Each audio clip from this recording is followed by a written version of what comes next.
Welcome to Because We Love Baguio. This is your servant, Councilor Isabelo Popo Cosalan. And with us today is the young and promising future Councilor Yuri Wegan. Good morning. Good morning, Apo Cosalan. I'm glad to have you with us now. Well, Yuri, you are one of the councilor candidates Yes po. under the Good Governance Alliance, right?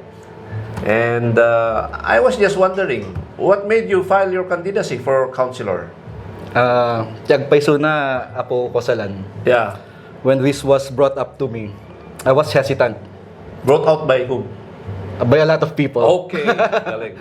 When they were asking me na, okay, you're the next one to be running.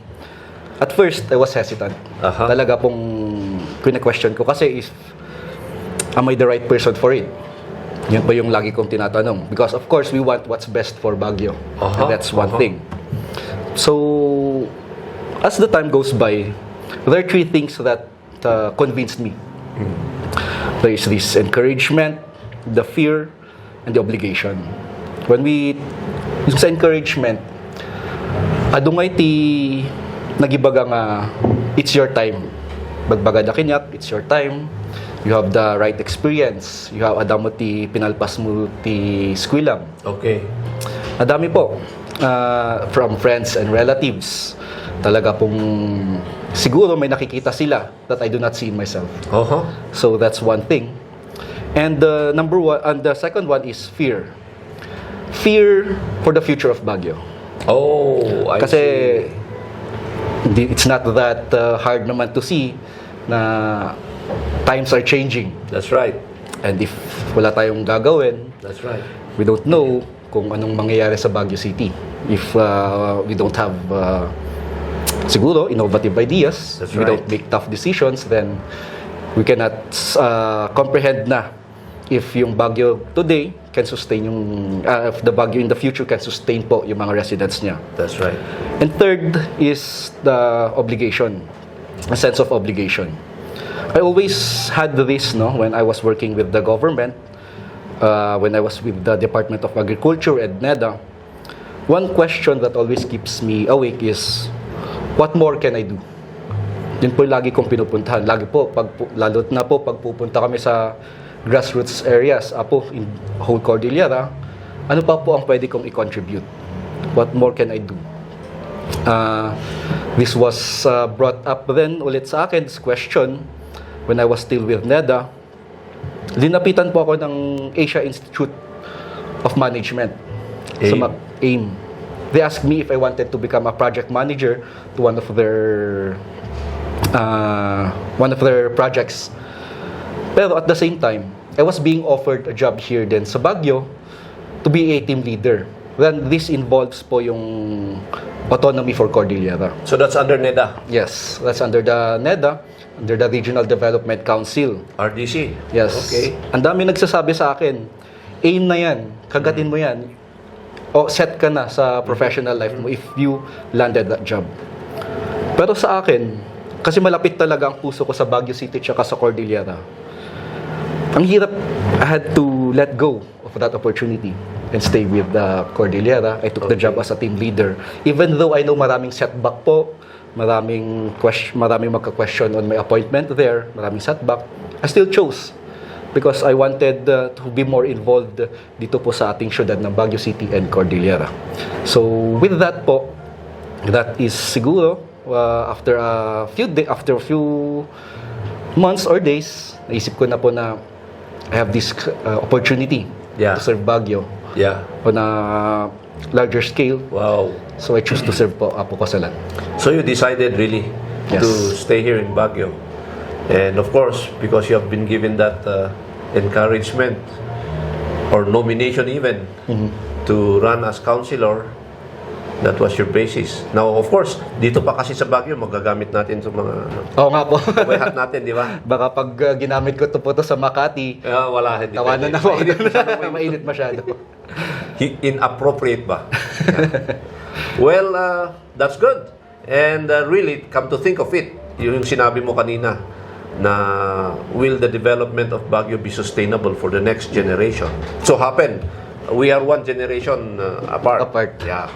And ako, I see you as you belong to the younger generation. Thank you po. Diba? Of course. And ngayon, may I ask you, do you see any importance of the young people in their participation in governance? Very important po ang participation ng youth sa governance. First of all, kasi sila din po ang makikinabang in the future. Okay. If hindi po sila involved with the governance or with the happenings in our government right now, sila din po ang magsasuffer in the future.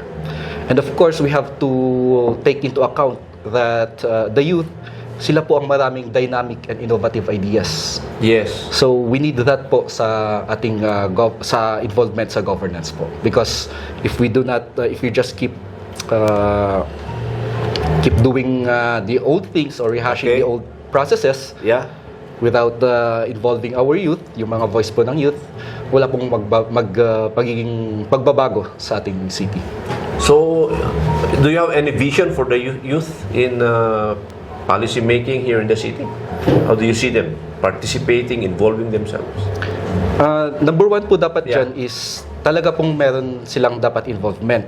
Okay. And of course, when it comes to involvement, dapat po dyan hindi lang basta-bastang involvement. They have to have the right principles when we're talking about policy making. That's good. So, yes, okay.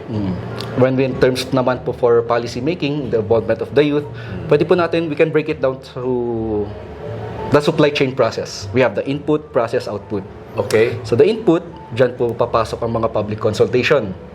We can involve the youth dyan. Yes. We can go to focus group discussion and other means of data collection. And of course, ginagawa po natin yan, but we should strengthen it more. We can involve our universities, our colleges, that they conduct some of seminars or discussions para po mas maganda po yung formulation ng policy. When it comes po sa processing, siguro, okay, they suggested this idea, let's test it. Gawa tayo ng feasibility niya. Sila naman po yung magagaling talaga dyan, ang youth po natin, so that we can have a comprehensive ordinance or policy po. You have very good insights on policy making. Really, yan naman talagang practice in good governance. Especially so in coming up with policies, with laws. Now, you know, Yuri, I was once a youth leader. And there were issues during our times.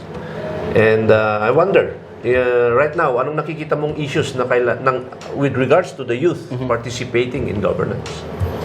I think isa po nakikita ko dyan is yung when we're talking about mental health. Mental health? Yes. Oh, okay. Because siguro, sa mga ibang... Yan ang wala sa amin noon, no? Oo. Especially after itong pandemic and maybe any more reasons, maybe technology and other... So, sige. Kwan kasi, mahirap din ipaintindi sa iba of the mental situation of our youth today. Kasi po, sabi nyo nga po, yung generation po natin or mga older generation, hindi nila na pagdaanan. But we have to understand that the pressure for the youth today is different. Yes po, malaki po yung pressure nila sa ngayon.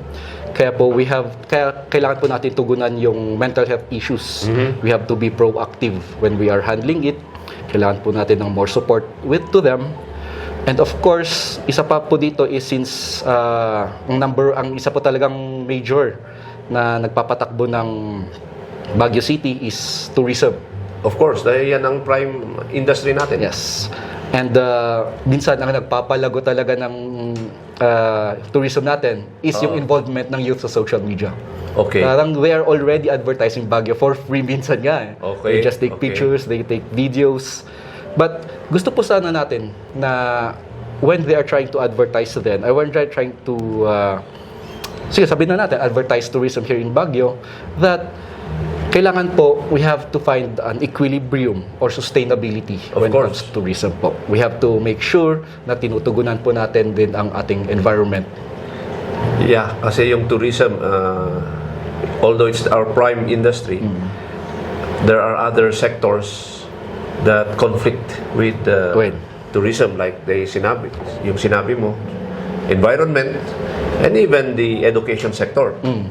So anyway, I'm glad with what you said that the young people are actively involved already actually.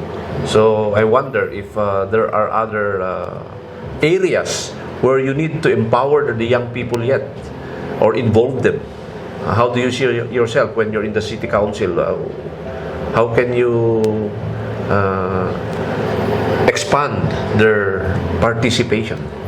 Siguro, we can start by recognizing po yung different youth groups. Different youth groups. Yes. Oh, yes, We yes. encourage them. Organize. Yes, they organize. Because Okay. mahirap naman po if isa-isa silang lumalapit sa atin. Oo It's nga. better naman Oo nga, if no?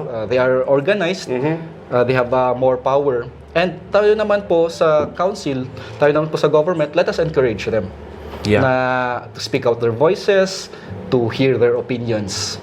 And yun po ata, kaya po tayo din na we are trying to pasukin po ang City Council Yes. as young as I am. Para po there is a way na Tama naman. malapitan po tayo ng youth. Makikita nila na, the Baguio City is more open with the younger generation. I'm glad you've said that because really, pag ang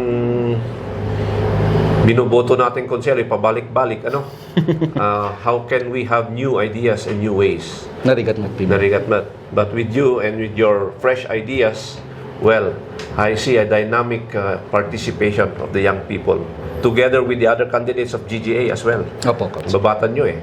So anyway, well, you are with the Good Governance Alliance. May we know how do you see or how do you define good governance?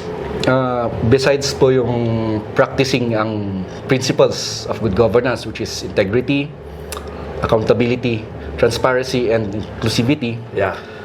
dapat po may malasakit sa tao. Sa po dyan, you have to remember that you are there to serve the people and not to serve your own interest. That's right. And of course, the sense of duty. Minsan po kasi, sabihin ko na, pag kinakwento ko to, pag sinasabi ko to, Apo Cosalan, dami nakokornihan. Oh, No, corny. pag sinasabi, corny. Oh, bakit daw corny? May sense of duty, parang, I have to serve the people, I have to serve the city, I have to serve the community. Corny daw yun. Nakokornihan daw sila sa akin. May ideas are naive, may ideas are Oh. medyo idealistic daw. But I stand that is part of good governance. That's right.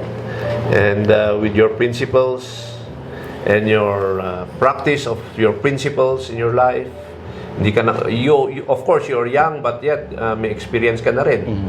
Sa NEDA na yun pa yung isa. Department of Agriculture. So you've been there. Yes po. And well, yes. Thank you for coming up and offering yourself Thank you. to serve the city of Baguio as city councilor, Mr. Yuri Wegan. Now, I would like to invite you to address the voters of Baguio, the young people of Baguio, the city of Baguio, and tell them what is in your heart and your intentions as well. Thank you Take po. it away. First of all, thank you po, Apo Cosalan, for inviting me. You're welcome, Mr. Yuri Wegan, Thank you po. councilor. And of course, to our voters, lagi po nating tatandaan, lalo na po at malapit na ang election, lagi po natin tatandaan that we have to be wise with our votes. Kailangan po natin kilatisin ang ating mga candidates. That also includes me. And of course, when we are voting, we have to consider the future of our city and the future of our community. Ako po si Yuri Wegan, number 38 po sa balot. Thank you. Wow.